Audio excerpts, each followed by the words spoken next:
Hello everyone, welcome to our new vlog. আজি বহুত দিন পিছত এটা ভিডিঅ' দিছোঁ কাৰণ মোৰ ইমান দিন মাৰ মানে প্ৰব্লেম হৈ আছিল, অকণমান বেমাৰ হৈ আছিল, চ' ভিডিঅ' দিব পৰা নাছিলোঁ।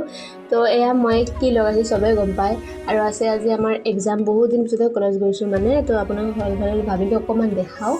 তো এয়া গৰমৰ মাজতে মই ষ্টাইল কৰা নেৰিম, কিন্তু পৰা নাই গাইজ, তথাপি মানে ষ্টাইল কৰা নেৰিম। কিন্তু গৰমৰ মাজতে মই মানে লিপ বামটো নেৰোঁ গাইজ, মানে মোৰ এইটো অভ্যাসত পৰিণত হৈ গৈছে লিপ বামটো।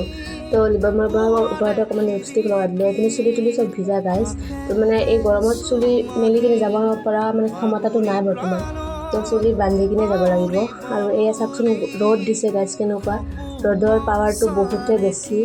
তো এয়া মই ইপিনে ৰেডি হ'লোঁ। আকৌ মোৰ হাততে মনত পৰিলে ঘড়ীটো লগোৱা নাই, কাৰণ টাইমটো চাব লাগিব। এতিয়া ঘড়ী লগাই আছে, চাৰিটো ঘড়ীটো বেটেৰীয়ে নাই। তো এনেকুৱাই হয়, কাৰণ বেটেৰীৱালা বস্তুবোৰ বেটেৰী নাথাকে। তো মই চাৰ্জত বহাই কিনে বহি আছিলোঁ, অকণমান মানে ভাবিলোঁ পঢ়োঁ অকণমান, কাৰণ যিহেতু পঢ়াই নাই এক্সাম বুলি। তো ইয়াত ফাইনেলি আহিল আমাৰ ই ৰিক্সা। তো আধাতে গৈ কিনে কেইটামান বাচ্চা উঠিল, সিহঁতে বোলে আমাৰ লগত কলেজ যায় গাইজ। তো কলেজ গৈ দেখা পালোঁ যে এয়া আমাৰ মানে কি ৰোল নাম্বাৰবোৰ দিছে আৰু কোনে ক'ত বহিছে।